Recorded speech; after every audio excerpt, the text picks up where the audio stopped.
अजीतनाथ जैन मंदिर वल्द्रा में 52वां ध्वजारोहण समारोह धूमधाम से मनाया।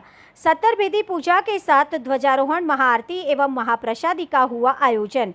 कालिंद्री सुरेश जुगनू वल्दरा श्री अजीतनाथ जिनालय जैन मंदिर वल्दरा में सालगिरह पर 52वां ध्वजारोहण समारंभ जैन संघ वल्दरा के द्वारा शाह मानमल पद्माजी परिवार द्वारा वैदिक मंत्रोच्चार और पूजा पाठ के साथ मंदिर पर शुभ मुहूर्त में मंगल गीतों के साथ ध्वजारोहण किया गया।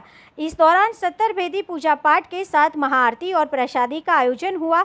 मंगल गीत और गाजे बाजे के साथ नाचते गाते हुए धूमधाम से ध्वजारोहण किया गया।